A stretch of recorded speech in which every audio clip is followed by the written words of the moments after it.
transmitiendo desde la Ciudad de México a toda la República Mexicana y a los Estados Unidos. José Cárdenas informa. Todas las noticias, todas las voces.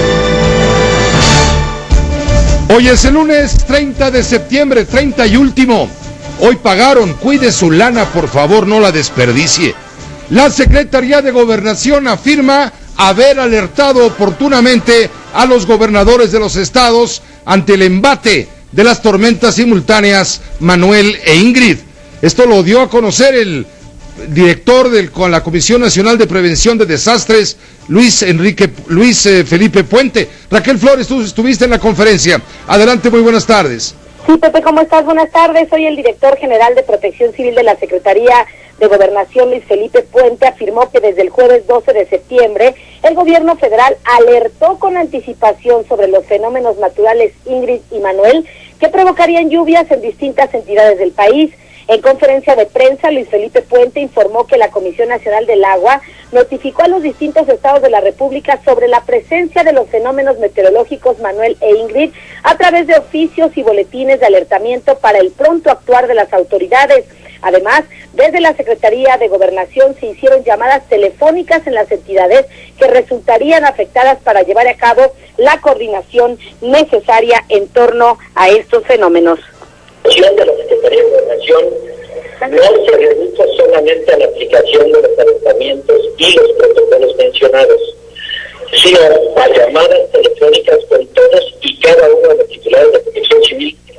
El titular de la Dirección General de Protección Civil mostró los lineamientos y pruebas de cómo actúa el gobierno federal desde el inicio hasta el fin para despejar dudas respecto a si actuó o no de manera pronta o con negligencia por parte del gobierno de Enrique Peña Nieto. El funcionario explicó que no solo se dieron los alertamientos a los oficios, sino que hubo el despliegue de integrantes del Ejército, la Marina y de Protección Civil en todos estos estados.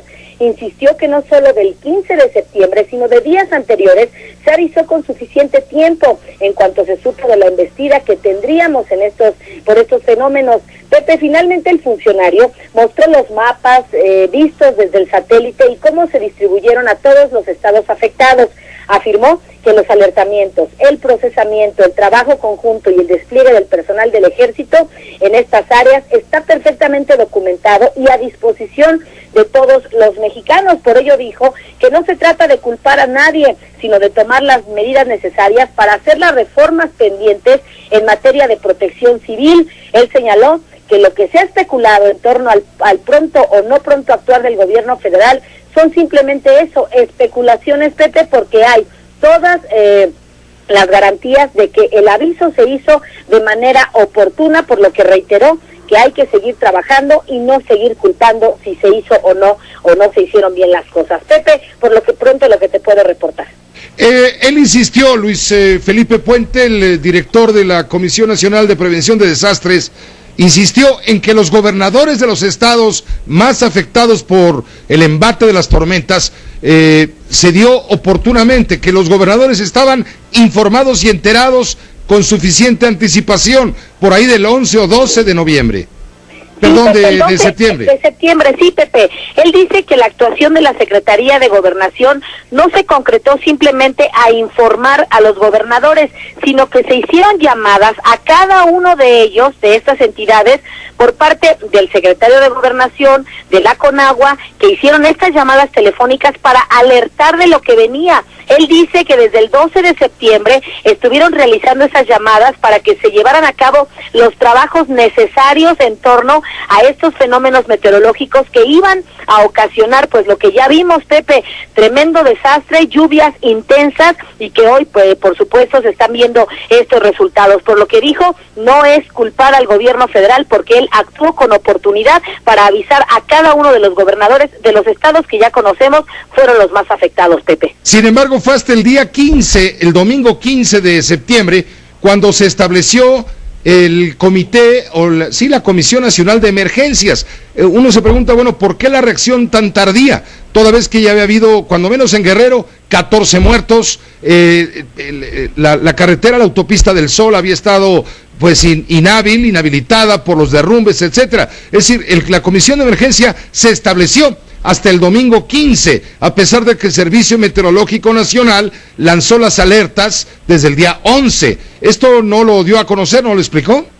Sí, Pepe, él dijo que no solamente fue el 15, por ello ellos se defienden, bueno, de alguna manera argumentan que estas llamadas de alerta fueron a partir del 12 de septiembre para que los gobernadores tomaran las medidas necesarias en coordinación con el gobierno federal, y por ello justifica que se enviaron elementos de la Marina, del Ejército, para empezar con estos trabajos. Y bien tú lo dices, él también lo detalla. El día 15 se instala esta comisión que de manera inédita, porque nunca se había instalado algo así en la historia de nuestro país, Pepe, se llevan a cabo estos trabajos ya en coordinación con todos los órganos involucrados en esta materia, pero ellos en todo momento afirman, aseguran que desde el día 12 de septiembre, previo a la llegada de Manuel e Ingrid, se hicieron las llamadas pertinentes para que los gobernadores tomaran cartas en el asunto. Y en ese sentido, se le preguntó en quién se iban a fincar las responsabilidades, y él señaló que bueno, hay una investigación que ordenó el presidente Enrique Peña Nieto para saber y dar justamente con los gobernadores o con las personas que no actuaron en su momento, porque una vez más defiende que el gobierno federal anunció desde el 12 de septiembre a través de la Secretaría de Gobernación con llamadas y a través de la Comisión Nacional del Agua, Pepe, quien en todo momento mandó los boletines, los protocolos y todo lo que se avecinaba con estos fenómenos meteorológicos, Pepe. Gracias por la información, Raquel, muy buenas tardes. Buenas tardes, Pepe. Quedamos pendientes por cualquier otra información. Allá en el puerto de Acapulco, Guerrero, y en otras entidades y comunidades, en las zonas más afectadas por el lodo que prácticamente ahogó materialmente a comunidades completas y a poblados completos, se insiste en que hay corrupción de por medio, que los gobiernos de los estados, en este caso el estado de Guerrero, en su momento permitieron, por la vía de la ilegalidad, la construcción en zonas de altísimo riesgo, y ahora se está exigiendo, por ejemplo, en torno a Chilpancingo, la capital guerrerense, que comunidades enteras desalojen estas zonas de enorme peligro. Sin embargo, la gente no se quiere ir. Ya hoy se dio la instrucción por parte del CONAPRED, a través de visitadores de la propia Secretaría de Gobernación, para que esa gente sea desalojada, toda vez que está habitando zonas de enorme peligro. Esta gente que ha sido víctima de aquellos que han empujado la pobreza al abismo de la tragedia, y alguien tendrá que pagar por todo esto, porque una cosa es el embate de la naturaleza, la furia de la naturaleza, y otra es la tragedia en donde los hijos de la naturaleza también actúan y provocan el desvío de cauces, provocan construcciones ilegales, provocan el chantaje a través de la miseria para instalar a personas que todo lo necesitan en zonas de enorme riesgo, sacando provecho no solamente económico, sino también político. Ese es un tema de fondo. Por esto está reaccionando la Secretaría de Gobernación a la inquietud, a la suspicacia que se ha despertado luego de la tragedia. Una tragedia que ha costado mucho a México. Es la destrucción material más grande, la mayor destrucción material ocurrida en nuestro país después de los terremotos de 1985. De ese tamaño las cosas. Mire, tan es así que la Secretaría de Gobernación está preparando ya una fuerte cantidad de dinero. Estamos hablando de 525 millones para atender solamente lo emergente, lo urgente en toda la República Mexicana afectada por los meteoros. Jenny Valencia, tú tienes esta información. Adelante, buenas tardes. Jenny Valencia, estamos al aire. Adelante, muy buenas tardes. Bueno, en un momento estaremos en contacto con Jenny Valencia. Mientras le informo que comerciantes de Acapulco están exigiendo ayuda, están exigiendo apoyo y recursos para rescatar de lo perdido lo que aparezca. Y mire, han aparecido incluso hasta cocodrilos. Hay algunas fotografías que he estado mirando a través de la internet donde se mira a algunos restauranteros estar tomando un cocodrilo por la cola auténticamente allá en la zona de Puerto Marqués, porque también con toda el agua y con toda la inundación, bueno, algunos animales salieron de su hábitat natural y fueron a dar, le digo, a las zonas pobladas. Esto está siendo consignado a través de fotografías que se divulgan por medio de la internet, pero le digo, ya la Secretaría de Economía está disponiendo de un dinero de urgencia, que no es poco, 525 millones. Jenny, estamos al aire, adelante. Así es, ¿qué tal, Pepe? Muy buenas tardes. Comentarte que la Secretaría de Economía informó que destinará 525 millones de pesos para atender la emergencia nacional que dejaron las intensas lluvias en varios estados del país. Asimismo, destacó que aumentó a 125 millones de pesos el apoyo que se va a destinar a las micro, pequeñas y medianas empresas que resultaron dañadas, cantidad que se tomará del Fondo del Emprendedor, inicialmente para dotar de paquetes básicos, Pepe, de tecnología dañada por los recientes fenómenos climatológicos por un monto de 10,000 pesos por empresario. En particular, la dependencia indicó que para impulsar la reactivación del Estado, el Fondo de Garantía contará con 300 millones de pesos, Pepe, para que las empresas afectadas puedan obtener un crédito con una tasa de interés fija de 9.5% anual con un periodo de gracia mayor. Además, con el respaldo de la Sedesol, en los próximos días se levantará un censo para determinar el número de negocios y pequeñas empresas siniestradas, a las cuales también se les apoyará con una cantidad de entre 10 y 25 mil pesos a fondo perdido. Finalmente, cabe destacar que el gobierno federal, a través de diversas instancias, otorgará tarjetas de débito con 10,000 pesos a la población afectada que perdió sus bienes y aparatos domésticos para que puedan recuperar parte de su patrimonio. Y para ello también se acordó, Pepe, con la ANTAD formar paquetes de promoción que incluyan aparatos domésticos que son indispensables en una vivienda para que la población pueda adquirir la mayor cantidad de bienes y recuperar poco de lo perdido. Es la información sobre la Secretaría de Economía, Pepe. Muchas gracias, Jenny Valencia. Muy buenas tardes. Muy buenas tardes. Vamos a quedar pendientes. Fíjense que la situación es tan grave que 3 de cada 10 comunidades en todo el estado de Guerrero están en absoluto y franco peligro. Por ello están alertando a las autoridades para tomar cuanto antes medidas. Y en la Cámara de Diputados los legisladores están exigiendo vía jurídica para deslindar responsabilidades por las consecuencias que ha traído esta catástrofe. En un momento haremos contacto con mi compañera Sara Pablo para que nos tenga detalles. En otro de los temas relevantes, el tema de los maestros. Le informo que están llegando refuerzos al campamento que han instalado los miembros de la Coordinadora de Trabajadores de la Educación en la Plaza de la República, donde se encuentra el Monumento a la Revolución. Leopoldo Espejel, infórmanos por favor, adelante, muy buenas tardes. Hola Pepe, ¿cómo estás? Muy buenas tardes. Efectivamente, desde esta madrugada, esta mañana, han comenzado el arribo de contingentes provenientes de distintos municipios de Oaxaca, Pepe, para integrarse al plantón que desde hace más de 40 días mantiene la Coordinadora Nacional de Trabajadores de Educación aquí en la Plaza de la República, en el Monumento a la Revolución. Pepe, yo, en virtud, Pepe, que han anunciado que este miércoles 2 de octubre, que se conmemora un año más de la matanza estudiantil de 1968, van a participar, Pepe, en como correligionarios por el apoyo que han recibido de la comunidad universitaria. Dicen que estarán muy pendientes de marchar de la Plaza de las Tres Culturas. Todavía no se sabe a dónde, pero ahí se van a concentrar, Pepe. Estos contingentes estarán también entremezclados con el Sindicato Mexicano de Electricistas, otras organizaciones sociales y por supuesto, Pepe, el dolor de cabeza del último año para acá del gobierno capitalino, que son los grupos anarquistas. De hecho, ya el gobierno capitalino ha pedido mesura, ha solicitado que se respete el mobiliario urbano, algo que se antoja muy difícil, Pepe, pero también que enciende los focos rojos frente a esta multitudinaria marcha que han anunciado ya y de la cual, Pepe, hemos dado cuenta, y precisamente estos contingentes de la Coordinadora Nacional de Trabajadores de Educación llegan aquí a raíz de la asamblea que se registró el pasado sábado por la noche, donde por escasos 490 votos, con un marcado divisionismo y con un marcado también desgaste, Pepe, los integrantes de la coordinadora decidieron la permanencia aquí en la capital del país y continuar su lucha y sus protestas en contra de la reforma educativa. Cabe precisar, Pepe, que se tiene previsto esta marcha para el miércoles, luego el día 5, es decir, el próximo sábado, habrán de llevar a cabo una asamblea también para evaluar sus acciones y por lo pronto han adelantado, Pepe, que tienen pensado permanecer por lo pronto hasta el día 12 de octubre aquí en la capital del país.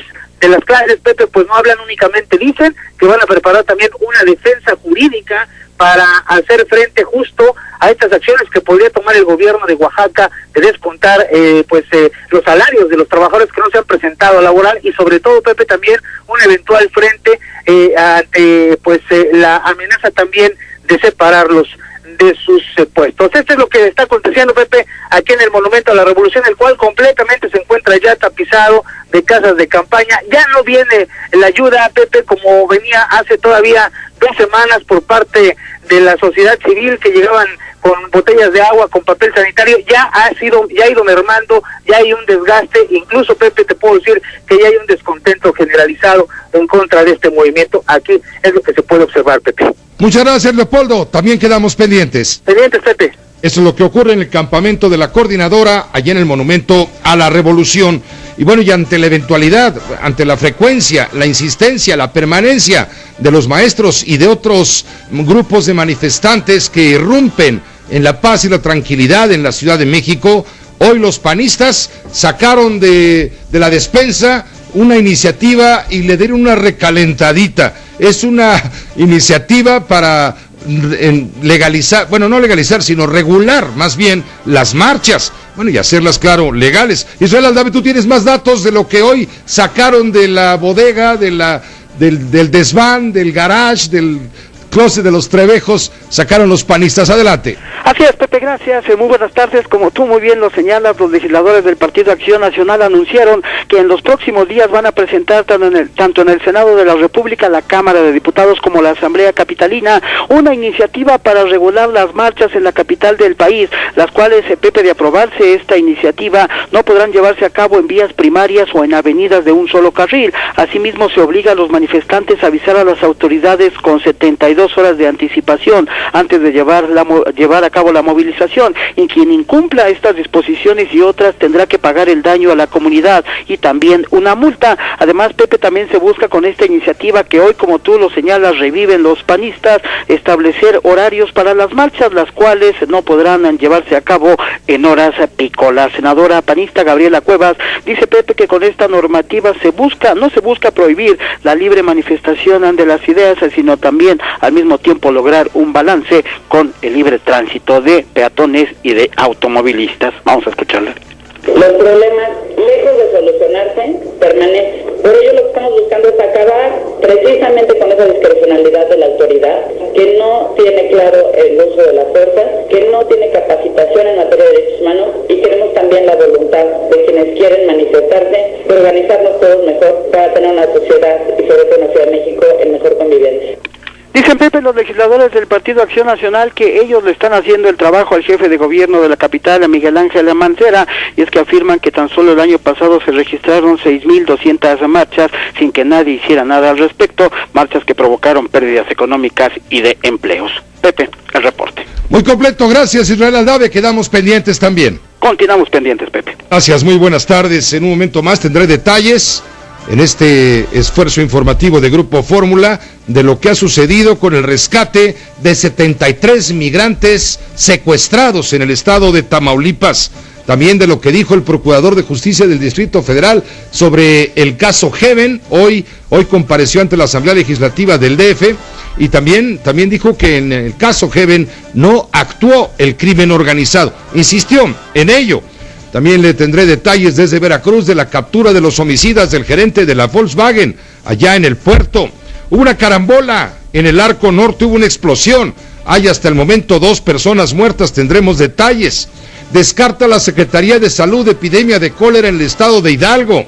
Tira la toalla el ombudsman del Distrito Federal. El presidente de la Comisión de Derechos Humanos de la capital del país denuncia una campaña en su contra. Padece México envejecimiento prematuro, esto lo dice el INEGI de acuerdo con una encuesta. Habrá resultados de las reformas energética y hacendaria hasta dentro de 6 o 7 años. Esto lo aclara el presidente Peña Nieto. Será hasta el próximo sexenio, dice el presidente.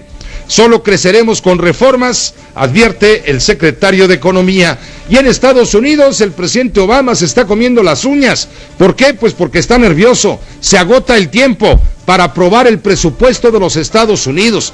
De acuerdo con la legislación de aquella nación, sería hasta la medianoche de hoy cuando habría el plazo para el Congreso para aprobarle al presidente de los Estados Unidos su presupuesto. Y esto no ha sido todavía posible. Gran parte de la estructura gubernamental está al borde de un colapso. También tendremos detalles de la información, como de la que surge desde Ciudad del Vaticano. Las noticias, todas las voces. Bueno, después de la conferencia de prensa ofrecida por Luis Felipe Puente, el director de la Comisión Nacional de Prevención de Desastres de la Secretaría de Gobernación, hemos recibido noticias desde Acapulco, en el sentido de que hay muchas personas, varios cientos de personas, que se niegan a desplazarse a albergues de protección y de mayor seguridad, toda vez que están habitando zonas de altísimo riesgo. Son unos 300 damnificados. Están albergados en la escuela José Martí, están bloqueando el libramiento de Tixtla al norte de Chilpancingo para exigir no ser reubicados en otro refugio temporal. Ellos quieren regresar a su casa, aunque esta casa esté construida bajo el régimen de alto riesgo. Y le digo, junto con esto, súmele de pronto la aparición hasta de cocodrilos en algunas zonas de Puerto Marqués. Vamos con Marco Aguileta, jefe de información de Grupo Fórmula, allá en el puerto de Acapulco. Marco, te escuchamos y te saludamos. Muy buenas tardes. ¿Qué tal, Pepe? Qué gusto saludarte. Bienvenido. Bueno, pues déjame compartirte que sí, efectivamente, después del desbordamiento de esta laguna negra que se encuentra en la zona conocida como Diamante del puerto de Acapulco, y bajando ya el nivel del agua después de las afectaciones, comentarte que sí, se habla ya de más de 3 cocodrilos que han sido capturados, incluso en las calles de Puerto Marqués. Esta mañana no fue la excepción, un cocodrilo de 1,5 metros fue capturado por algunos habitantes de esta zona de poblado de Puerto Marqués, a pesar de, Pepe, de que desde que las inundaciones empezaron a generar, empezó a trascender por redes sociales de la aparición de cocodrilos.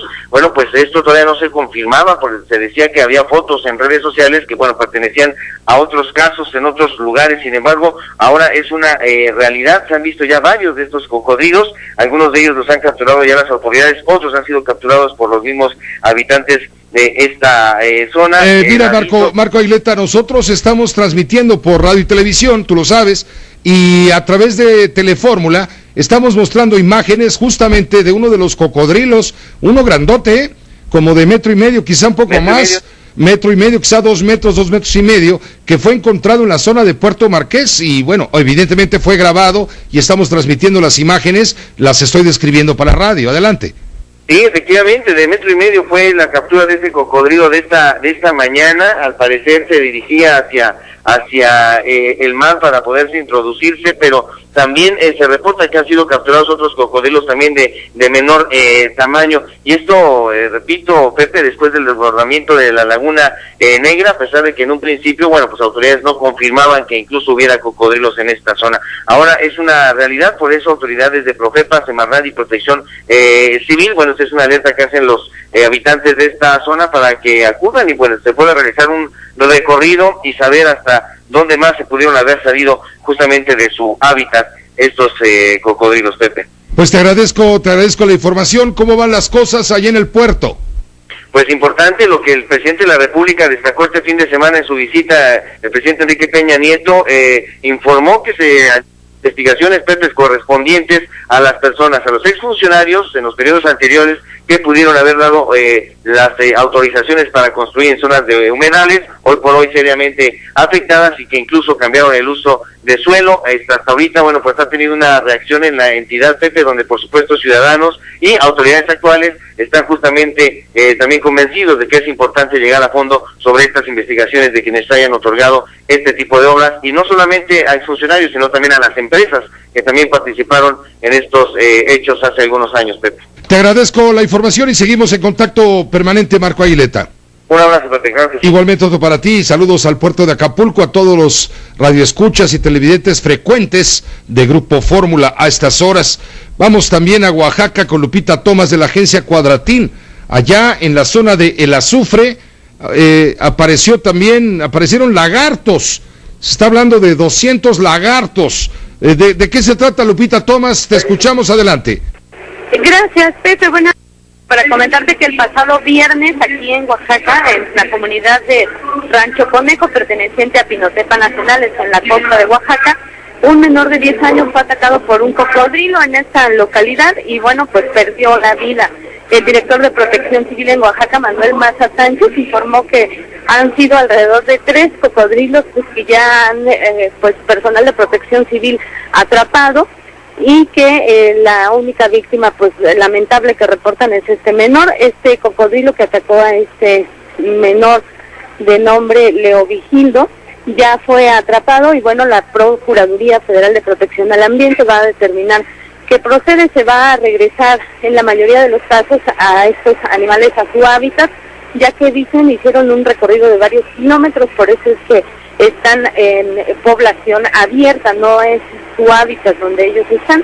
Él reporta 3 cocodrilos que ya han sido capturados, y pidiendo pues a la población que avise a estos animales, que avise inmediatamente a las autoridades para que no se repitan incidentes como los del niño Leo Vigildo Daristo López, que falleció el pasado viernes aquí en Oaxaca, Pepe. Gracias, Lupita Tomás, y estaremos en contacto a través de Cuadratín contigo y la gente de Oaxaca. Muy buenas tardes, gracias. Gracias, muy buenas tardes, y agradezco mucho al licenciado Luis Felipe Puente, el coordinador general de Protección Civil de la Secretaría de Gobernación, que nos permite entrar en contacto con la audiencia de Grupo Fórmula. Luis Felipe, ¿qué tal? Muy buenas tardes.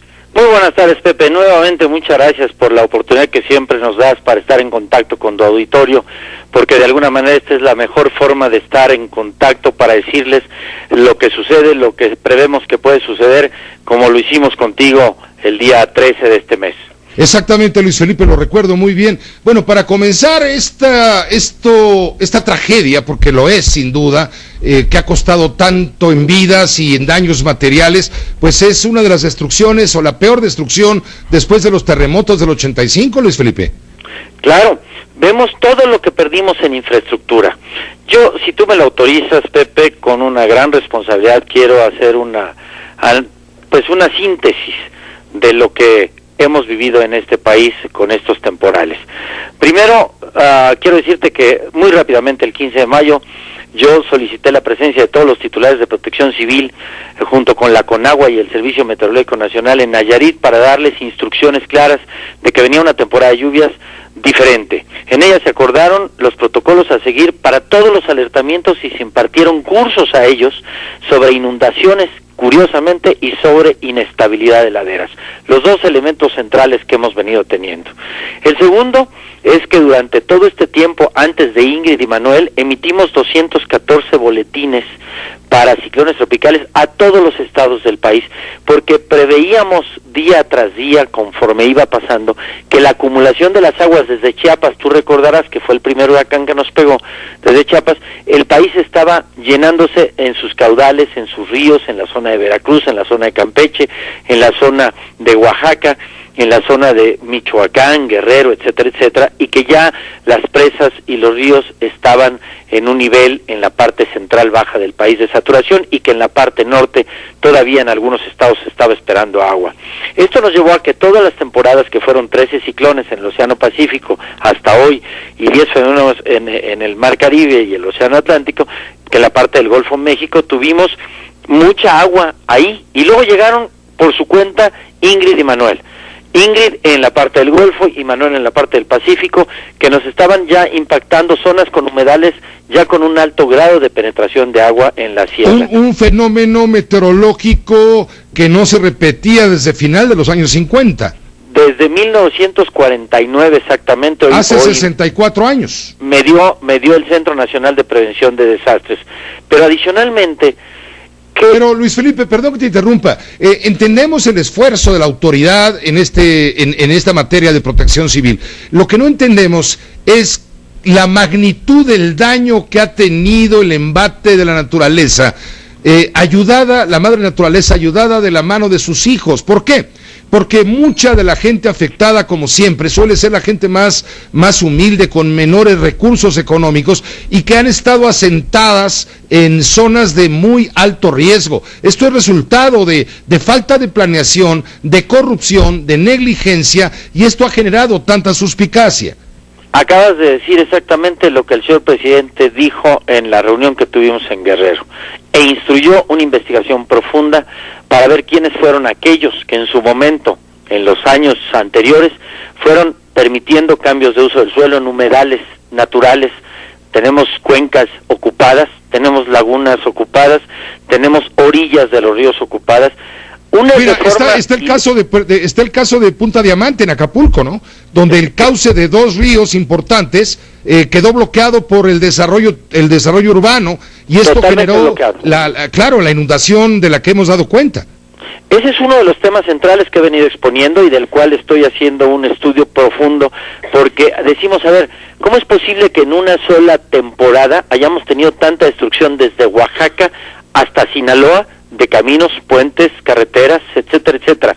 Yo recuerdo durante toda la historia de mi vida que un huracán se concentraba en Tabasco con los años 2007, 2010 y que hacía destrucciones de infraestructura importante. Hoy tuvimos en la mayor parte del país, en Veracruz, impresionante. Yo visité Veracruz, visité Tamaulipas, visité Sinaloa, estuve todas estas semanas en Guerrero, y lo que te impresiona es ver cómo aquellas lluvias desde 1950 que hoy regeneraron en el propio ciclo de la tierra, que es su propio equilibrio, le pegaron a un país diferente con errores durante muchos años. Una deforestación, Pepe, verdaderamente impresionante. Cuando hablas de estas gentes... Por eso te digo que la madre naturaleza cuenta mucho con la ayuda de sus hijos. Totalmente.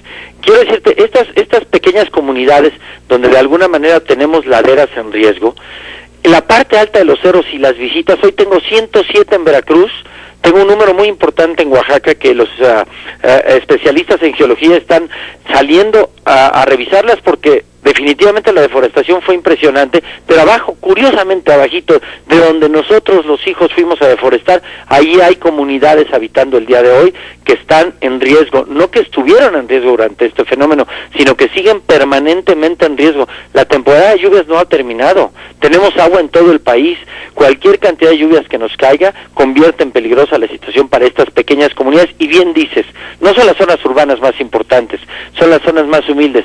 Si hablamos de la generalidad del caso de Acapulco, la infraestructura de la zona turística de Acapulco no pasó a mayores, los daños casi nada. Las zonas donde están la Colosio, el Renacimiento y todas estas que van bordeando la Laguna de Tres Palos, el río de la Sabana, etcétera, etcétera, que en algún momento dado se hizo el cambio de suelo y se hicieron las licencias, vieras cómo la gente perdió todo, lo que había hecho en su vida. Lo que había trabajado durante muchos años, ahí lo perdieron completamente. Este es el caso, por eso yo sigo insistiendo. Pero los que nunca pierden son los corruptos, los que permiten que esto suceda, los gobiernos y los interesados en hacer negocio. Yo creo que es muy clara y objetiva la instrucción del presidente, y muy clara y objetiva la participación hoy de Eduardo Sánchez, subsecretario de Normatividad. Se va a hacer un análisis profundo y se tiene que llegar hasta las últimas consecuencias. El país no puede seguir permitiendo que alguien no cumpla con el precepto de responsabilidad social. Olvidémonos del tema de ley, específicamente responsabilidad social. Yo dije desde un principio, Pepe, el Atlas de Riesgos Nacional no debe ser un instrumento de escritorio. Ya hice mi Atlas y ya lo tengo. Sí, y vas a seguir permitiendo en cualquier parte del país que se asienten donde sabes que hay una vulnerabilidad, estás construyendo el riesgo, y mañana te vas a ir de alcalde o te vas a ir de lo que sea y ya dejaste construido un riesgo que años después va a cobrarse vidas ahí, porque la naturaleza tiene un equilibrio natural que va a recuperar siempre. Luis Felipe, tienes toda la razón. Pero claro, hay mucho dolor por la tragedia que padece México, pero también hay indignación y suspicacia. Tienes toda la razón. La suspicacia está en, ¿caerán los culpables? Eso es indiscutible. ¿Se van a atrever a castigar a gobernadores culpables de esta tragedia? Porque son los verdaderos responsables y nunca pagan. Ya está clara y objetiva el comentario del día de hoy de Eduardo Sánchez, que es el que le toca esa parte de la Secretaría de Gobernación. Hay una investigación y se va a llegar hasta las últimas consecuencias, definitivamente, quien sea el responsable en cada uno de los casos. Pero no solamente eso, esto es de la tragedia que hoy tuvimos, Pepe, pero tenemos muchos asentamientos con similares condiciones en muchos rincones del país que deben ser estudiados a fondo. Yo le pedí ya a la SEDATU, ya estuvimos en una reunión muy importante donde están participando el Instituto de Geología, el Servicio Geológico Mexicano y el Centro Nacional de Prevención de Desastres, porque nos tenemos que ir a estudiar todas las zonas vulnerables del país y dejar un documento que emita: te estoy notificando, esta zona está en riesgo, haz lo que tengas que hacer como autoridad para resolver la calidad de vida, o les notificas, o los reubicas, o les avisas, para que la gente sepa exactamente cuál es la condición de riesgo que está viviendo. Estamos viendo, Luis Felipe, perdón que te interrumpa, en Chilpancingo, por ejemplo, en colonias de alto riesgo, donde la gente fue desalojada, ubicada en albergues provisionales, temporales, en fin, para poner a salvo sus vidas. Ahora esa misma gente no se quiere quedar en los albergues, quiere regresar a su tierrita, a su lugar, a su sitio, aunque haya quedado devastado. A ver, ¿cómo logras detener? Estamos hablando de un albergue en Chilpancingo, en donde hay 300 personas que se quieren regresar, no quieren hacer caso a la autoridad. Quiero decirte que no solamente ellos, el día de ayer, en Chilpancingo particularmente, el Centro Nacional de Prevención de Desastres emitió recomendación para 3 colonias al alcalde para que haga evacuación preventiva porque está en riesgo de perder la vida si regresan a su comunidad. Es indiscutible que ahí hay que hacer un trabajo de conciliación con los vecinos, la autoridad local, tiene que hacer un trabajo de conciliación y tienen que encontrar una zona donde se construya, como ya lo dijo el presidente en el caso de La Pintada, un lugar seguro donde la gente no corre el riesgo de seguir sufriendo el riesgo que está sufriendo en este momento y que gracias a que no perdió la vida porque salieron de su casa, pero si regresan hay garantía de que esto sí puede suceder. Luis Felipe Puente, existe un atlas de riesgos, es un atlas que enumera, tengo entendido, 28 altos riesgos. Ese atlas no está actualizado, ¿por qué? Ese atlas no está actualizado porque no se actualizó, simple y sencillamente. El 28 de mayo, después de una conversación profunda con el señor presidente de la República, instruyó a la Protección Civil de México, a la Secretaría de Gobernación, que se actualizara y se homologara. No solamente la actualización, Pepe, hay que homologarlo con todos los que se construyeron en los estados, porque los criterios del diseño de cada atlas de riesgos se hizo en forma diferente y no se tuvo el criterio de homologar la totalidad de los atlas de riesgos para tener un atlas identificado nacional que todas las autoridades, inclusive en muchos casos la propia población, pueda bajar del internet y decir, quiero saber si esta zona donde voy a adquirir, donde voy a comprar, donde voy a construir, es una zona vulnerable. Ese ya lo estamos construyendo. Estamos trabajando en el Centro Nacional de Prevención de Desastres. Desafortunadamente no es un tema de construyo un atlas de riesgos hoy. Hay que comprar una gran cantidad de plataformas de software para poder hacer los análisis, con las universidades trabajar tanto en las regiones como en el centro del país para poder definir. Yo estaba calculando que desde que dio la instrucción el presidente, cuando le hicimos la propuesta, pues nos íbamos a tardar entre un año y medio en tener ya la constitución total de un atlas de riesgos que tenga homologación en la ley, que tenga criterios similares y que pueda ser un instrumento que de alguna manera notifique la imposibilidad de construir en ciertas zonas del país. Muchos pensamos que el lodo al cabo del tiempo se seca y se convierte en polvo y al polvo se lo lleva el viento del olvido, ¿no? No es cierto, eso no es cierto.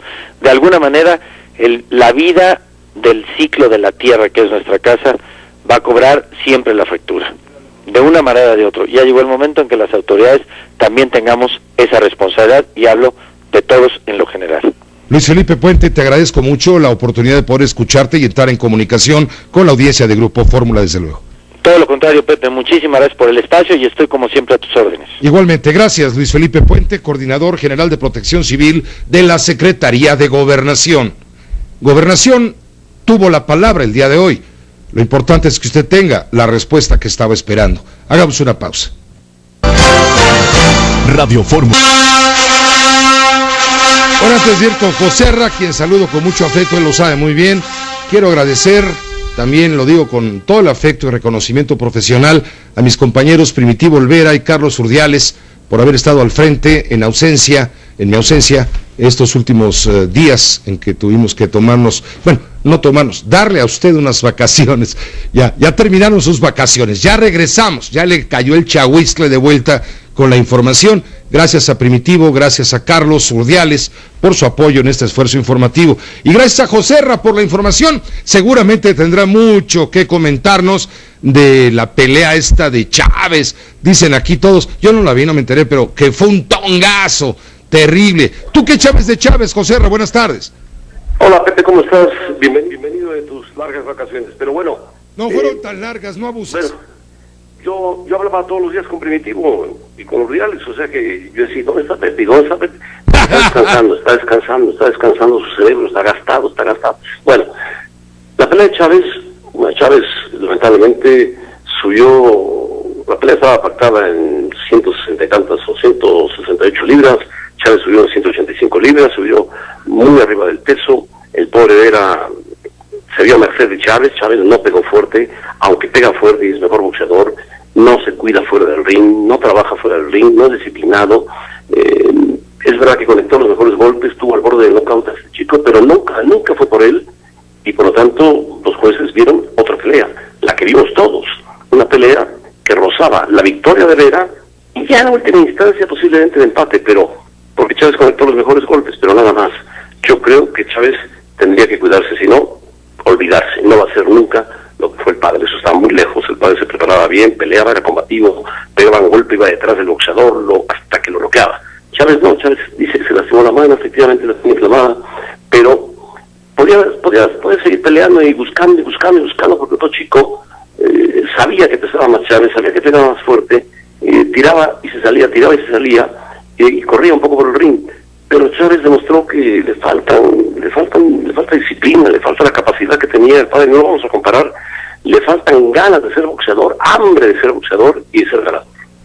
Bueno, pues vaya crónica, te lo acabaste, vaya crónica y seguramente tendrás también la crónica de una derrota terrible en donde un equipo de fútbol de la primera división perdió hasta la memoria con ¿cómo fue el resultado? ¿7-0? ¿7-1? 7-1 el Toluca Atlante. 7-1 diabólico, ¿no? Sí, Toluca está bien, ha mejorado, está muy fuerte, en su caso es muy duro, Cardoso el paraguayo lo ha llevado bien, y me parece que el Atlante está desinflado totalmente, desahuciado, sus hombres que lo manejan, Cuchonal y José Antonio García, no sé si tengan buena relación, no sé si lleven bien, pero el Atlante está condenado a irse al descenso, no hay más, está lejos del Atlas, que por lo menos lucha y empata y le quitan un penalti, no le quitan un penalti, pero pelea. El Atlante ya no pelea, ni las manos mete, le ganó a Pumas de milagro, Pumas fue a Monterrey, ganó a Monterrey, así son las cosas, es un torneo raro, es un torneo, todo el mundo dice que las ligas europeas son de 2 o 3 equipos, bueno, la Liga Mexicana es de un solo equipo, el América ya se fue y dice el Piojo que van a romper los récords de todos los récords, pero el problema del Piojo es que no sabe que terminando eso, sus récords y no récords, empieza un torneo corto que se llama Liguilla, donde muchas veces el octavo le gana al primero. Exactamente, por eso quizá hoy dijo el Piojo Herrera, declaró que le falta ponzoña, le falta veneno al América. Le falta veneno, pues yo siempre lo he visto venenoso al América, pero bueno, no, y ponzoñoso, generalmente a todo lo que rodea el América, pero parece a mí que el América se ha llevado el torneo de calle, es increíble, apenas están reaccionando Toluca, Cruz Azul, León da una buena y una regular, y ahí van reaccionando poco a poco para tratar de meterse en la liguilla y ser competitivos en la liguilla frente al América, que aparentemente, como va, puede robar totalmente el torneo y no se da la liguilla. Hay que recordar que el América es campeón por una obra por un milagro, porque perdía 2-0 cuando faltaban 3 minutos y ganó el partido. Partido inolvidable. Inolvidable, sí, por la lluvia, por los goles, como cayeron, porque era el América, porque había desesperación por hacer campeón al América, por muchas cosas. Pero me parece que el torneo ha sido flojón porque los equipos que pueden ser rivales del América, como Pumas, como América, como Guadalajara, andan muy abajo, muy capa caída. Pero el Pumas por lo menos ganó, ¿no? Por fin. Ganó, pero su primer partido. Su primer partido tuvo que ir a Monterrey, que es una plaza bien difícil, con un Monterrey y un Tigres que se han caído, los norteños. El Santos es un equipo que más o menos se defiende, pero ¿y qué van a meterse a la liguilla? No Monterrey y Tigres, quién sabe, si Tigres lo consiga. Santos se va a meter a la liguilla, Toluca se va a meter a la liguilla, Morelia se va a meter a la liguilla, por supuesto Cruz Azul, y esos van a ser los rivales con los cuales se va a encontrar de repente el América en cuartos o en semifinales o hasta la final. ¿Cómo vas viendo al Buce, al Rey Midas? ¿Cómo lo vas viendo? El Rey Midas todo lo puede convertir en oro, pero también lo puede convertir en otra cosa. Me parece... en eso que tú pensaste, seguro. No. Yo respeto y lo estimo mucho, lo conozco desde hace muchos años a Bucetich. Me parece que ha ido conformando un equipo a base de sociedades. La sociedad de Tigres, la sociedad del Monterrey, la sociedad de algunos jugadores de Cruz Azul, la sociedad de jugadores de León. O sea, en sociedades, para que le sea más fácil a él tener ya puesto el plantel en el campo sobre Panamá. Ahora, estamos temblando de Panamá no es una potencia futbolística, Panamá nos ha ganado últimamente, pero no es un equipo que digas que bárbaro, nos va a arrasar. Yo creo que México le va a ganar a Panamá, creo que le va a ganar, pero el problema es que Honduras le va a ganar a Costa Rica y va a seguir arriba en la puntuación, y Panamá, Costa Rica cierra con México en casa, allá en Costa Rica, tiene muchas ganas de que México se vaya al repechaje, y el equipo de Honduras cierra con Jamaica. O sea, me parece que la situación es complicada, si de los puntos. Sí, fíjate, Consulta Mitofsky, Roy Campos, realizó una encuesta preguntándole a la afición en general qué opinaba sobre la posibilidad de que México califique para el Mundial de Brasil del año que viene. Y apenas entre un 28 y un 30% contestó que lo ve posible. Quiere decir que un 70%, 7 de cada 10, no creen que México llegue a Brasil. Pues es alta la respuesta de la consulta Mitofsky. ¿Sabes por qué? Porque hay desconfianza en el equipo. Sí, claro. Y la desconfianza la manifestó el Chepo y la manifestó, por supuesto, el equipo. Por cierto, leí un tuit por ahí de que el Chepo de la Torre regresa a dirigir en enero. Pronto estará en la capital dirigiendo. Yo me imagino que estará buscando algún equipo, el Cruz Azul, que se cuide el Piojo, el América, que se cuide alguien por ahí, no sé si el Atlante no será porque lo hunde más, ¿no? No, el Atlante no, y no creo que tenga dinero para pagar Pumas. a Chepo, no creo que tenga dinero para pagar al Chepo, pero bueno, me parece a mí que si México le va a ganar a Panamá. El problema de México es ir a Costa Rica y sacarle la victoria a Costa Rica. Costa Rica está calificado, va a jugar con confianza, va a decir a México se va a repechaje, y entonces tienes que pensar ya en el rival de Oceanía, que es Nueva Zelanda, que es un rival desconocido, que es un rival que se está preparando, que va a jugar partidos amistosos con equipos de México y de Centroamérica en octubre, va a jugar con Querétaro, va a jugar con algún otro equipo, para ver cómo juegan los mexicanos, o sea, está pensando en los mexicanos, y después México recibe a Nueva Zelanda y viaja hasta Wellington a jugar el partido decisivo. Si por ahí un árbitro se equivoca o no se equivoca, marca un penalti, te puede dejar fuera, y eso costaría mucho dinero y sería terrible para un retroceso para el fútbol mexicano. Le van a echar la culpa a Vela. No, Vela es el menos culpable. Vela no ha jugado ni ha venido. Está vetado Vela. No, Vela no quiere venir. No quiere venir porque algo pasó internamente en aquellos torneos donde Vela era castigado por las fiestas. Algo pasó ahí que enturbió la relación de Vela con los directivos, y desde entonces Vela dijo, no vuelvo ni llame quien me llame. Yo quiero seguir mi carrera.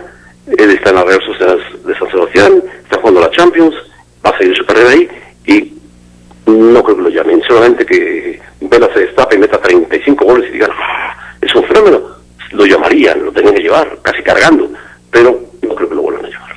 Pues Vucetich hoy dijo que Vela ya no sopla, es decir, que es un caso cerrado. Bueno, está apagada la vela. Está apagada la vela. ¿Se apagó la vela? ¿Se apagó la vela? Alguien la sopló.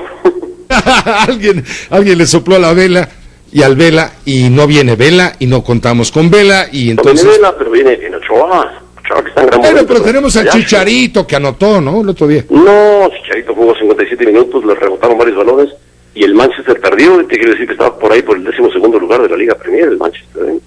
Es que el Chicharito o Giovanni no pueden cargar todo el peso de la calificación de México. No lo cargan ni en su equipo ni en la selección nacional. Son demasiado jóvenes y no tienen la personalidad para echarse encima al hombro a un equipo de fútbol. Por eso han tenido que acudir a jugadores de otro estilo, naturalizados, como Lucas Lobos. Vamos a ver cómo se siente en la selección y si se echa encima al hombro al equipo, o a otros jugadores, Damián Álvarez, Oribe Peralta, jugadores más cuajados, más hechos, más veteranos, más experimentados. Muy bien, Joserra, pues te agradecemos mucho. Ya no le entramos al fútbol español, sino esto se vuelve cuento de nunca acabar, pero te agradezco mucho el análisis. Bien interesante lo que dices de cómo Vucetich está organizando la selección con base en sociedades. Así es, mi querido Pepe. Es lo que rescato de tu comentario. Bienvenido, de tu sociedad. Muchas gracias, socio, que te vaya muy bien. Fuerte abrazo. Joserra, Joserrito, José Ramón Fernández Álvarez. Vamos a una pausa, regresamos, ya está por ahí Rafael Cardona. Vamos a hablar del ombudsman, del presidente de la Comisión de Derechos Humanos del Distrito Federal, Luis Plasencia, que hoy de plano arrojó la toalla, se dio por vencido, no buscará la reelección porque dice, aquí hay mano negra. Veremos de quién, con quién y por quién. Todas las noticias, todas las voces. Nos enlazamos con Héctor Herrera. Hoy el ombudsman del Distrito Federal, Luis González Plasencia, tiró la toalla. Héctor, tú tienes la información. Buenas tardes. ¿Qué tal, Pepe? ¿Cómo estás? Te saludo esta tarde. Fíjate que el ombudsman capitalino hasta hoy todavía, Luis González Plasencia retiró la solicitud que había hecho para ser ratificado en el cargo para un nuevo periodo de 4 años. Hoy en conferencia de prensa, en este último día de su permanencia al frente de la Comisión Capitalina, explicó que esta decisión responde a la intención de no entorpecer más el proceso de la elección de sucesor en la Asamblea, y también porque quiso decir que se quería con este proceso desprestigiar su imagen y también la imagen de la comisión. Él entregó de hecho una carta al presidente de la Comisión de Gobierno de la Asamblea Legislativa, Manuel Granado, con esta decisión, y él destacó algunos de los casos en los que él considera que la comisión actuó de manera correcta, tales como el asunto de la supervía, la figura del arraigo, el asunto del 1 de diciembre, la toma de protesta, por supuesto, y la defensa de derechos ambientales y laborales. Él criticó la información que dice ha distinguido sobre su actuar al frente de la comisión y dice que esta información es sesgada. Por el contrario, se dijo hoy orgulloso y satisfecho de lo que logró en la institución, y dice que él cumplió con la Asamblea y cumplió con la ciudad. Da a conocer que mañana, ya a partir de las 12 de esta noche, Pepe, él dejará de ser el ombudsman y entonces regresará a lo que hacía antes, es decir, a la actividad docente, a la actividad académica. En tanto, ya también la Comisión de Derechos Humanos de la Asamblea ha informado que en los próximos días se va a dar a conocer la convocatoria para elegir al nuevo ombudsman capitalino, y precisa que en tanto se aprueba la ruta y la convocatoria para nombrar al nuevo titular, será el primer visitador, Mario Patrón, quien asuma el cargo a partir de mañana. Y de candidato, yo te podría adelantar, Pepe, que el propio Mario Patrón es uno de los candidatos a quedarse en el lugar de Luis González Plasencia, pero también hay otros que en su momento han intentado quedarse en esta posición, como es el caso del sociólogo Daniel Casé, de Edgar Cortés, quien es un defensor también de los derechos humanos en organizaciones civiles, sociales. Está Patricia Colchero, quien fue visitadora durante la gestión de Emilio Álvarez y Casa, y también está Mariclera Costa, quien fue, entre otras cosas, directora de Amnistía Internacional en su capítulo México. Así que hasta aquí llegó la gestión de Luis González Plasencia al frente de la Comisión de Derechos Humanos de la capital, Pepe. Te agradezco la información, Héctor. Muy buenas tardes. Buenas tardes. Ya anoche son las 7:06 hora del centro. Rafael Cardona conoce el tema de los derechos humanos a nivel nacional y también a nivel de la Ciudad de México. Rafael, ¿cómo te va? Muy buenas noches. ¿Qué tal, Pepe? Mucho gusto en saludarte. Muchas gracias. Un saludo a todo el público. Mira, Pepe, el asunto de la Comisión de Derechos Humanos del Distrito Federal siempre ha oscilado entre la docilidad, la aparente vigilancia de los derechos de los ciudadanos y el juego político de las tribus del PRD. Al ombudsman de la Ciudad de México lo nombra la Asamblea Legislativa, y depende quién controle la Asamblea para que una persona tenga o no tenga posibilidades de triunfar. Entonces, la defensa de los derechos de los ciudadanos pasa a un segundo término, porque lo que decide ahí no es el interés ciudadano, sino el interés de los grupos del partido que domina plenamente la Asamblea. Había un tiempo en el que se burlaban los diputados y decían, la bancada del PRI en la Asamblea puede sesionar completa en un Volkswagen y hay quórum, ¿no? O sea, eran 4 changos o 5, era una cosa espantosa. Entonces la Asamblea se maneja por el intercambio de posiciones en las tribus que manejan el PRD, y que en este momento el PRD está absolutamente confrontado entre los chuchos contra Marcelo. Está la intentona de Carlos Navarrete de salirse del gabinete de la Secretaría del Trabajo para irse a presidir el partido. Están los asuntos de Morena, todo eso. Entonces el asunto está muy revuelto entre ellos, Y en condiciones normales es una cena de negros. Hoy esto parece una cena de negros a los que ya se les pasaron las copas. Luis González Plasencia, ¿qué hizo al frente de la Comisión de Derechos Humanos? Pues hizo lo que hacen todos. Mitad cuento, mitad propaganda. Mira, todavía hoy en la mañana, a la misma hora que ya los portales daban noticia de su decisión de no seguir compitiendo, todavía en la página de la comisión estaba como noticia desde hace ya más de 2 semanas un cuadrito en el que decía: aprueba la asamblea en comisiones, reelección del señor González Plasencia. Entonces, al mismo tiempo tú podías ver la página de la comisión utilizada por el propio ombudsman para su autopromoción, en donde decía que 300 y tantas organizaciones defensoras de derechos humanos se habían pronunciado por su mandato extendido, y además un montón de organizaciones internacionales que a mí me hicieron pensar, bueno, hasta la Comisión de Derechos Humanos del Salvador, yo no sé qué tiene que ver, pero ahí estaban metiendo su cuchara, el de Guatemala, o este hombre decía que habían metido su cuchara en favor suyo. Entonces yo dije, bueno, pues con eso mejor que lo manden a la OEA, ¿no? Porque pues, tanto apoyo internacional. Tenía apoyo internacional, dice, pero no tenía apoyo en Donceles. Y se fue. Y se fue después de haber convertido, como casi todos los ombudsman, la institución en un espejo de sus virtudes y de sus defectos. ¿Qué hizo importante? Según yo, nada. Nada en favor de los derechos de los ciudadanos, porque su intervención en el 1 de diciembre fue verdaderamente catastrófica, muy de acuerdo con la catástrofe legislativa que hizo la propia Asamblea. Según la recomendación de la Comisión, los culpables del vandalismo y los culpables del terror urbano fueron los policías que no actuaron, lo cual es facilísimo, porque si hubieran actuado, habrían hecho una recomendación condenando la represión. Entonces, esta comisión es bastante chafa, siempre lo ha sido. Fue utilizada en el caso del News Divine para salvarle la cara a Marcelo Ebrard, y ahora pues, no. Y no nos olvidemos que González Plasencia fue el que hizo la investigación del News Divine, en donde todo terminó en la Comisión de Derechos Humanos para no terminar en la Procuraduría, porque el procurador era uno de los indiciados. Quitaron al procurador, quitaron al jefe de la policía, no tocaron a nadie, el crimen múltiple quedó impune, metieron al bote a 5 gendarmes y al dueño del edificio, y Marcelo siguió tan campante con 20 cadáveres en la espalda. Por eso llegó González Plasencia después. Y Álvarez y Casa, que compitió por la nacional, se fue a competir por la internacional, donde está como segundo en Washington trabajando para la OEA. Eso es todo. Entonces, pues en esas condiciones, que se vaya o que se quede, es igual. El que llegue hará lo mismo. O sea, nada.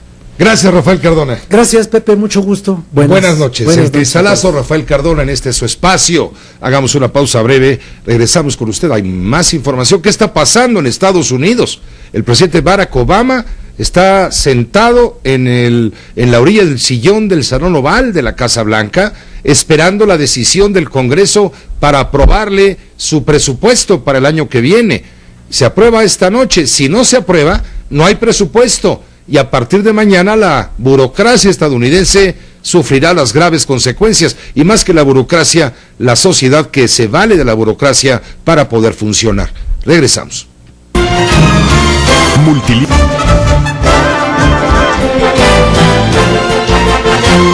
José Cárdenas informa. Todas las noticias, todas las voces. Vamos a enlazarnos a Miami, allá en los Estados Unidos, con el periodista Jorge Ramos. Él conduce y dirige el noticiario más importante de habla hispana en la Unión Americana, periodista mexicano, por supuesto. Jorge, te saludo con mucho gusto y afecto. ¿Cómo estás? ¿Qué tal, Pepe? ¿Cómo estás? Pues aquí estamos a punto de que el gobierno de Estados Unidos, aunque parezca increíble, se quede sin dinero. Dentro de 3 horas y 45 minutos, es decir, a la medianoche hora de Washington, el gobierno norteamericano se queda sin dinero. Y se queda sin dinero no porque no lo tenga, sino porque el Congreso de los Estados Unidos, que es quien finalmente autoriza al presidente a gastarse ese dinero, No se lo ha dado, y no se lo quieren dar porque el Congreso está totalmente dividido. La Cámara de Representantes, que es como nuestra Cámara de Diputados aquí, es de los republicanos, ellos no le quieren dar el dinero. El Senado, que es demócrata, del mismo partido del presidente, ellos sí se los quieren dar. Y si ambas cámaras no se ponen de acuerdo, entonces a partir de la medianoche, Pepe, el gobierno se queda sin dinero. ¿Qué significa esto? Bueno, tiene su guardadito. Eso significa que hay algunas cosas que podrán seguir funcionando, pero por ejemplo, si vienen turistas a los Estados Unidos, digamos a Nueva York, y quieren ir a ver la Estatua de la Libertad, no van a poder verla. Desde lejos nada más no van a poder entrar al parque. Ninguno de los parques nacionales van a estar funcionando. Los pasaportes, si alguien necesita un pasaporte, ya no va a funcionar. Hay 800,000 empleados de los Estados Unidos que a partir de mañana ya no van a poder recibir salario. Y si siguen así las cosas, llega hasta el 17 de octubre, entonces las cosas se pueden complicar mucho más, porque entonces Jorge, se les acaba el guardadito. Jorge, ¿qué pasará con las escuelas? Las escuelas siguen abiertas, Pepe, el ejército sigue abierto, el correo sigue abierto, y lo más curioso de todo es que el salario para los congresistas sigue abierto, a pesar de que no están haciendo su trabajo. Esto del cierre del gobierno es una cosa parcial, Pepe. No todo cierra, porque hay funciones que son consideradas como esenciales, y dentro de lo esencial entró el tema de la educación, el tema de la salud y por supuesto el tema del gobierno, Pepe. Jorge, ¿no le queda la posibilidad al presidente Barack Obama de obtener un presupuesto, aunque sea temporal? No, esto es precisamente lo que le querían dar. Era un presupuesto temporal. No se lo iban a dar para todo el año, Pepe, sino se lo iban a dar de aquí a diciembre. El problema es que el presidente, como tú sabes, aprobó un programa de salud que le va a dar seguros médicos a millones de personas que no lo tienen en los Estados Unidos. Y el Partido Republicano no quiere ese seguro. Dice que ese seguro es en contra de las empresas, que va a hacer que varias empresas se vayan a la bancarrota, que no es buena para los Estados Unidos. Entonces le hicieron un pacto con el diablo al presidente Barack Obama. Le dijeron, muy bien, señor Barack Obama, le vamos a dar el dinero que quiere para que siga operando, pero no le vamos a dar dinero para su plan de salud. Este plan de salud, digamos que es la medalla del presidente Barack Obama, es lo mejor que ha hecho en su presidencia. Y el presidente Barack Obama no está dispuesto, dice, o me dan todo el dinero para todo, o prefiero no recibirlo. Y entonces aquí estamos. Seguramente, Pepe, dentro de 3 horas y cacho, el gobierno se va a quedar sin dinero, y poco a poco va a haber menos servicios para todos los que vivimos aquí en los Estados Unidos. Seguramente habrá más filas en los aeropuertos, en las autopistas será más difícil pasar, habrá menos sistemas de vigilancia y de limpieza en los edificios federales, hasta que poco a poco se vaya quedando sin dinero. Esto ha ocurrido la última vez ocurrió hace 17 años, y siempre es por peleas partidistas, porque los políticos no se ponen de acuerdo, Pepe. Cuando el presidente Clinton gobernaba en la Casa Blanca. Ahora, si se da esta catástrofe financiera, bueno, se están poniendo en riesgo todos los avances que ha hecho el gobierno de Obama luego de la crisis de finales de 2008. Claro, y sobre todo que es una señal terrible. La bolsa de valores de los Estados Unidos amaneció muy mal esta mañana, y el problema es que si esto continúa hasta el 17 de octubre, Pepe, y esa fecha es importante, es otro voto importante por parte del Congreso de los Estados Unidos. Y ahí sí, olvídate de que nada más cierran ciertas cosas en los Estados Unidos, ahí sí empezarían a Estados Unidos a no pagar sus deudas. Entonces ahí sí la cosa está mucho más complicada, porque si tú quieres, digamos, invertir en bonos del Tesoro de los Estados Unidos, tú pones tus $100 y tú esperas que el gobierno te pague cuando llegue a su fecha, te pague esos $100. Bueno, ¿qué tal si el gobierno no puede pagar eso? ¿O qué tal si el gobierno de Estados Unidos le debe dinero a los agricultores mexicanos que están enviando aguacates a Estados Unidos? ¿O qué pasa con todas las empresas que están en la frontera con México, las maquiladoras, si esas empresas no reciben la ayuda del gobierno que tanto se les había ofrecido? Es decir, todos nos veríamos afectados, y sin la menor duda los mexicanos que piensan viajar hacia los Estados Unidos a partir de mañana van a notar cambios. Por ejemplo, la espera, que es terrible muchas veces ya en los aeropuertos de los Estados Unidos, es con empleados federales, y si el gobierno dice, ¿sabes qué? De ustedes 30 que atienden, digamos, la aduana, donde te gusta, en Chicago, bueno, de esos 30, perdón, pero solo tengo dinero para 20. Y entonces todo esto se va a sentir muchísimo más, Pepe.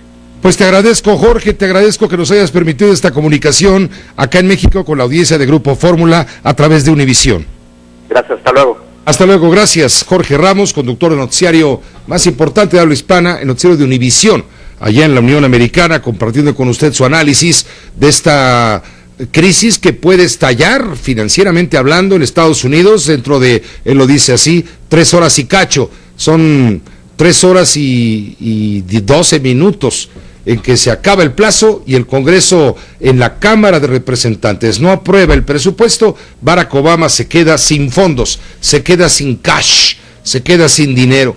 Y hay que tomar en cuenta que el gobierno de Estados Unidos es el principal empleador en aquella nación. Estamos hablando de varios millones de trabajadores, es el más grande empleador, le digo, y si se ve obligado a cerrar, miles y miles de personas se van a quedar sin trabajo, sin sueldo, y van a ser despedidos. Van a quedarse algunos con trabajo, pero no les van a pagar. Y todo esto se puede evitar, hoy lo dijo el presidente Barack Obama, si la Cámara de Representantes hace lo que ya hizo el Senado, donde hay mayoría demócrata. El presidente Barack Obama calificó esta actitud de los representantes republicanos estadounidenses como una irresponsabilidad que pone en riesgo la recuperación financiera de los Estados Unidos. Tony Cano también tiene este comentario, desde Washington, donde los minutos pesan cada vez más. Ya son las 8 de la noche con 24 minutos, faltan poco más de 3 horas para que Barack Obama se quede sin lana. Gracias, Pepe. Efectivamente, el presidente Barack Obama dijo al término de una reunión en la Casa Blanca que como mandatario aún no se resigna a un posible cierre del gobierno federal ante la falta de acuerdo entre demócratas y republicanos sobre una resolución que aprueba fondos al gobierno federal para su funcionamiento. Escuchemos al mandatario. I am not at all resigned. The bottom line is that no estoy nada resignado. El Senado aprobó un proyecto que mantiene al gobierno abierto sin temas extremos, que nos permite negociar después un extenso proyecto de presupuesto y otros asuntos, pero asegura no cerrar operaciones gubernamentales ni económicas en momentos en que miles de familias tratan de recuperarse de una recesión por la crisis financiera que atravesamos. Como se sabe, la Cámara de Representantes debe considerar el proyecto del Senado que busca mantener funcionando al gobierno y retira la condición de atrasar el sistema de salud conocido como Obamacare. Sin embargo, los republicanos de la Cámara Baja han señalado que mantendrán su posición si aprueban el proyecto de fondos para el funcionamiento del gobierno federal. Vale la pena mencionar, Pepe, que envía a Seúl este lunes el secretario de Defensa, Chuck Hagel, cuyo sector militar sería uno de los más afectados con un cierre del gobierno, calificó de irresponsable la votación en la Cámara de Representantes. Esto fue lo que dijo. En los Estados Unidos de América, si esto continúa, tendremos un país que es ingobernable. Si las dos cámaras no aprueban una medida para la medianoche de hoy lunes, todos los servicios del gobierno, con excepción de los más esenciales, comenzarán a cerrar. Los turistas encontrarán los parques nacionales y los museos cerrados, y quien quiera que necesite un pasaporte o ayuda de impuestos tendrá que esperar. Es lo que tenemos por el momento, Pepe. Muy buenas noches. Pues es bastante, Tony Cano, gracias, saludos hasta la capital de la Unión Americana. Mi compañero Primitivo Olvera también nos ofrece un panorama, un contexto de lo que está a punto de ocurrir allá en la Unión Americana. En unas cuantas horas vencerá el plazo para la aprobación del presupuesto federal norteamericano. Si senadores y representantes no se ponen de acuerdo, entonces gran parte de la estructura gubernamental estadounidense entraría en paro. Solo se mantendrían en operación las áreas consideradas esenciales, mismas que involucran a 1.300.000 empleados, del total de 2.100.000 que laboran en la administración pública. Es decir, 800.000 trabajadores se quedarían en sus casas. Así lo explica el economista Isaac Cohen en entrevista con La Voz de América. Lo que pasa es que el gobierno va a tener que dejar de hacer algunos pagos.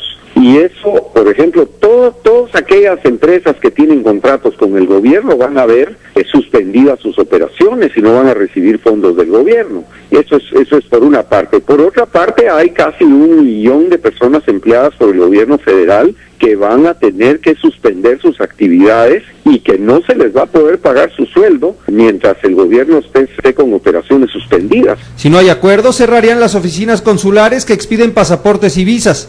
También dejarían de trabajar los 400,000 empleados civiles del Pentágono y suspenderían actividades el sistema de museos y parques nacionales, al igual que la NASA. En cambio, se mantendrían trabajando controladores aéreos y el total de los efectivos del ejército, aun cuando dejen de percibir sus salarios el tiempo que se extienda el paro.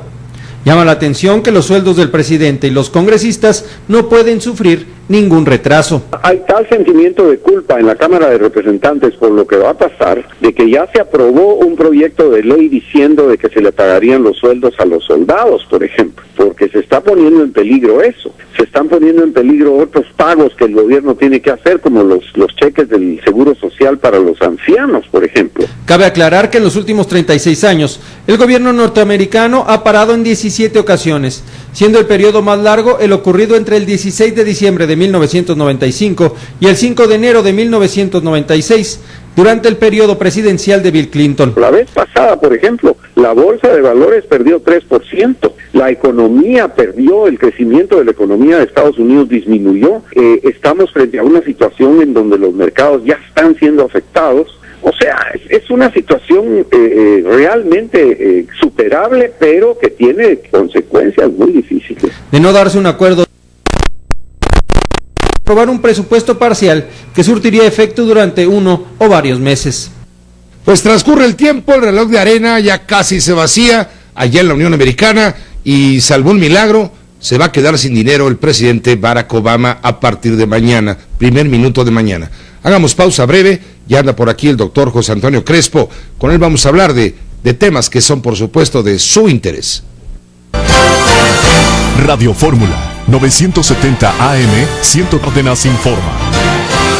Todas las noticias, todas las voces.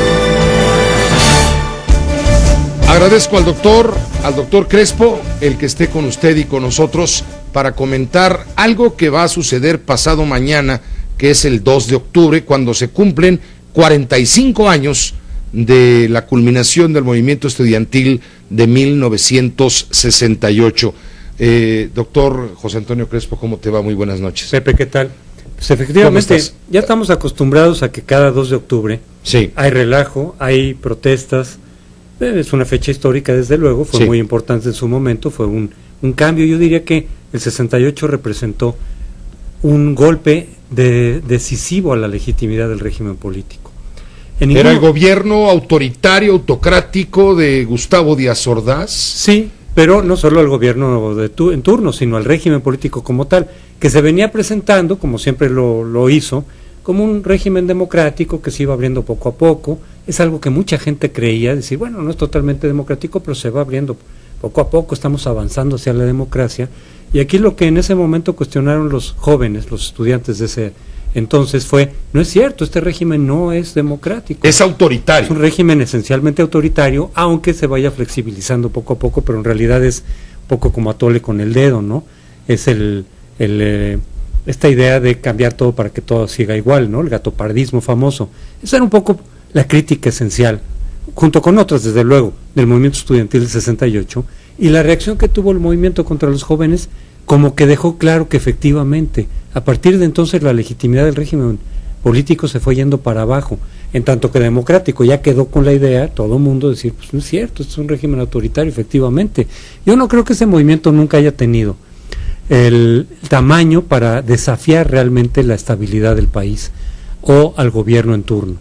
No creo que hubiera podido derrocarlo en ningún momento. Las instituciones del régimen autoritario mexicano estaban muy fuertes ya para ese entonces. Ya llevaban varias décadas de irse consolidando, no como régimen democrático, pero sí como régimen autoritario. Sin embargo, sí le dio un golpe a la legitimidad, porque a partir de ahí se fue perdiendo la legitimidad gradualmente. Hubo una idea que marcó un parteaguas entre el México antes del 68 y el México posterior, del cual ahora todavía estamos viviendo 45 años después, favorables consecuencias. Así es. Fue una idea que motivó, que movió, que estremeció al país en todos los sentidos, desde el seno mismo de las familias, Así ya no es. digamos las instituciones educativas, los grupos estudiantiles, jóvenes, juveniles, en fin, las expresiones culturales, tuvieron una apertura brutal en el 68, y a eso el país tiene que rendirle un reconocimiento a ese movimiento, a ese esfuerzo. Sí. Pero hoy rescato un artículo que leí con mucho interés esta mañana en el periódico La Razón de Julián Andrade, columnista, periodista, que titula La exhumación del 68, y está previendo lo que va a pasar pasado mañana cuando los bisnietos del 68 salgan a la calle a golpear granaderos y a aventar petardos y cuánto hay, sin tener ni remota idea de lo que significó para este país el movimiento del 68. De varios años para acá que hemos visto actos de vandalismo ya sistemáticamente cada año, ya se sabe que cada 2 de octubre aparecen esos grupos, aparecen esos jóvenes, simplemente con el pretexto de la fecha, para ir a hacer vandalismo auténticamente. No tiene nada que ver con lo que fue el movimiento del 68, nada, ni en los propósitos, ni en la forma de expresarse. En aquel entonces no hubo vandalismo, hubo algunas protestas que no le gustaban a Díaz Ordaz, algunas consignas, etcétera, pero no había el vandalismo que vemos en estos actos cada año. O sea que no tiene nada que ver. Yo coincido con Julián Andrade en que esto no tiene nada que ver, estas expresiones de vandalismo que se dan año con año de un tiempo para acá, con lo que fue el 68. Son los meros pretextos. Ahora, cada año lo tenemos, efectivamente, pero ahora está en un contexto un poco distinto, porque ya llevamos semanas de movilizaciones permanentes, por ejemplo, de la CENTE, y también de algunos de estos grupos que de repente se les unen para llevar a cabo actos de vandalismo. Lo hemos estado viendo, y como que la ciudadanía ya está como bastante harta, ¿no? Que a final de cuentas continúan las protestas, las marchas, de pronto con los vándalos que se les agregan, los anarquistas, con actos de vandalismo, con pérdidas económicas, que por cierto, un comentario al respecto, que viene al caso, es la propuesta que hizo Miguel Ángel Mancera, de pedir un fondo de capitalidad, es decir, un fondo para pagar los desastres económicos, ¿no? Las pérdidas económicas a restauranteros, a comercios, con este tipo de actos, cuando vienen protestas, que a veces normalmente vienen por cuestiones federales o con problemas con el gobierno federal, dice, pero la capital, como es receptáculo de todo eso, porque aquí están los poderes federales, resulta que sufre daños económicos, muchos particulares, entonces vamos a pedir un fondo de capitalidad para pagarles. Bueno, la idea no está mal, porque efectivamente hay mucha gente que sufre daños económicos graves, muchos millones de pesos que se pierden, y en sus propios bolsillos. Sin embargo, el hecho de plantearlo así, Miguel Ángel Mancera lo que está diciendo es, esto va a continuar así, es decir, nosotros no vamos a hacer nada para evitar que se hagan, que se den este tipo de protestas que se desbordan por fuera del marco de la ley y que afectan intereses de terceros. No se trata, una vez más, de suprimir ni el derecho de protesta, pero sí de evitar que se traduzca en daños económicos para terceros, en eventualmente suprimir también el derecho de tránsito, el que la gente no pueda llegar a sus vuelos en el aeropuerto, etcétera. Sí se trataría de vincular estos dos derechos, el de tránsito de los ciudadanos, el de que no se les afecten económicamente a los comercios, a los restaurantes de las zonas, con el de protesta legítima de todos los grupos que quieran venir a protestar cualquier cosa que no les guste, pero sin afectar los derechos de terceros. Y en eso tiene también que ver la propuesta del PAN, que desde luego tiene un tinte político, de regular. Mira, la regulación, ¿desde cuándo se está hablando de ella? Hay muchas ciudades que tienen regulación en los términos en que se está planteando, que se ha planteado en otras ocasiones. Este es un recalentado, como decimos en mi casa. Es un recalentado, pero viene al caso porque después de varias semanas de molestia capitalina, y en donde se ve a un gobierno perredista que no hace nada, y que incluso da por sentado que va a continuar las cosas como están, por eso pide el fondo de capitalidad, aprovechan para golpear al PRD y a su gobierno en la capital, decir, miren, nosotros como PAN estamos proponiendo que se regule esto, efectivamente avisando con algunas horas, que ya hay de todas maneras una legislación al respecto, avisar con algunas horas de anticipación que se va a dar esta movilización, en fin, que haya delitos y haya castigos a los actos de vandalismo. Pero aquí la pregunta, Pepe, es, ¿de qué nos sirve una ley si no se está dispuesto a aplicarla? ¿De qué nos sirve una ley que esté mejor que la actual, que sea muy pensada, muy adecuada, si no hay la posibilidad o no hay la voluntad de aplicarla?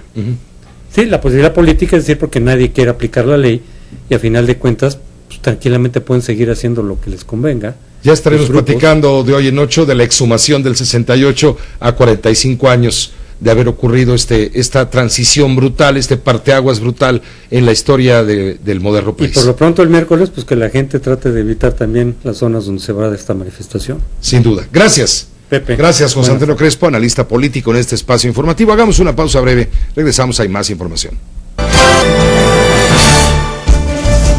Vamos a Tamaulipas con Norberto Lacarrier, corresponsal de Grupo Fórmula Noticias. Fueron rescatados 73 migrantes. Habían sido secuestrados. Norberto, ¿cómo te va? Buenas noches. Pepe, buenas noches. Pues otra remesa de lo que aquí en la región se le conoce como el contrabando humano, Pepe. Efectivamente, rescate de 73 personas. La mayor parte de ellas eran mexicanas, pero también había gente de otras nacionalidades, gente de Honduras, gente de Sudamérica.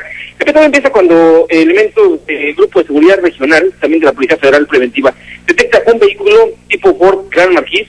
Había tres pasajeros en ella. Trataron de evadir esta presencia, llegan al Cerro San Miguel, en la colonia Las Fuentes, y ahí bajan corriendo tratando de meterse a una vivienda, donde comenzaron a escucharse pues gritos pidiendo socorro. Ahí es donde se encontraron obviamente a 3 personas que responden al nombre de Santiago Betancourt, Daniel Martínez y un hombre de 18 años llamado Cristian José Galván Hernández. Pepe, quiero decirte que pues en este caso aquí había personas que estuvieron declarándole a los federales que habían sido inclusive secuestradas cuando se encontraban en centrales de autobuses, ya sea porque estos iban en autobús y estos fueron interceptados. Obviamente habían permanecido en cautiverio durante 4 días y hasta 4 meses en algunos casos. ¿Para qué? Para pedirles dinero a sus familiares a cambio de un rescate, Pepe. Pues te agradezco la información. Esto fue un golpe de la Policía Federal a este grupo delictivo. ¿Sabes si hay detenidos? Sí, hay 3 detenidos. En este caso, presuntamente ligados al secuestro, que son los hombres que iban en el auto Ford de Gran Marquis. Esto fue en la colonia Las Fuentes, en Reynosa. Sí, así es, Pepe. Fíjate, Pepe, que este es otro caso más. Tú recordarás que este año han sido cuando menos otros 2 casos grandes de rescates. Uno de ellos fue de casi 149 personas, otro más de pues por lo menos 75 personas, igualmente de varias nacionalidades. Pues te agradezco, Norberto Lacarrier, la información que nos proporcionas desde Tamaulipas. Buenas tardes, Pepe. Buenas noches, Pepe. Gracias, que te vaya bien, muy buenas noches. Y de Tamaulipas vamos a Veracruz. Allá se encuentra Javier Moranchel. Fueron detenidos los asesinos del gerente de la Volkswagen de Veracruz. ¿Se acuerda la historia? De la cual Primitivo Olvera y Carlos Urdiales a usted le informaron puntualmente. Bueno, pues ya comienza a aclararse el tema. Ya fueron detenidos los asesinos de este funcionario, de este gerente de la Volkswagen. Javier, ¿cómo te va? Buenas noches. Buenas noches, Pepe, gusto en saludarte. Efectivamente, este fin de semana los asesinos de Arturo Casado Rodríguez, presuntamente asesinos que lo habrían ejecutado el 24 de septiembre en Coatzacoalcos, Veracruz, fueron detenidos por la Procuraduría General de Justicia del Estado y junto con ello también puestos a disposición del Ministerio Público en esta diligencia en donde se les aseguró y se puso a disposición de las autoridades un vehículo Nissan tipo Tsuru, una motocicleta, un revólver, cartuchos, un paquete de hierbas con las características propias de la marihuana. Así lo explicó el subprocurador regional de justicia de la zona sur en Coatzacoalcos, Jorge Yunis Manzanares. En seguimiento a la carpeta de investigación Coatza 1140-2013, la Agencia Veracruzana de Investigaciones localizó y detuvo a Miguel Ramírez Vázquez, Jorge Luis Antonio Palacios, Lucio o Luciano Morales Ríos, alias El Pitufo, y Carlos Manuel Gutiérrez. En su declaración, Miguel Ramírez confesó que junto con Jorge Luis Antonio, Lucio Morales y Miguel Ramírez asesinaron a Arturo Casado Rodríguez, quien se desempeñaba como gerente de una agencia de autos. También participó en estos hechos Carlos Manuel Pérez, que confesó plenamente su responsabilidad. Los detenidos fueron puestos a disposición del Ministerio Público correspondiente por los delitos de homicidio e importación ilegal de armas de fuego, más los que les resulten de las investigaciones, porque continuarán abiertas en su cierre hasta definitivamente. Con acciones como esta, la Procuraduría General de Justicia del Estado deja clara su determinación por combatir frontalmente el delito y llevar ante la justicia a todos aquellos que trastornen la paz y la tranquilidad que se la escuchan. Es el reporte, Pepe. Pues te agradezco, Javier Moranchel, la información y estaremos en contacto más adelante. Hasta más adelante, un abrazo. Gracias, un abrazo, buenas noches. Una pausa, regresamos. Multilínea 51C Cárdenas informa. Todas las noticias, todas las voces. Si usted tiene un Mazda 6 aquí en México, hay 12,000 y pico, pues llévelo inmediatamente a la agencia porque están haciendo un llamado para apretarle unos tornillos que andan sueltos. Hable a su concesionario y ahí le van a decir. Hasta aquí llegamos con lo importante en las noticias. Hasta mañana a las 6, lo esperamos con toda la información. A nombre de todo el equipo, gracias por su atención y su confianza y todo lo demás. Quédese con la Fórmula Financiera en radio y en televisión con Mario Ávila.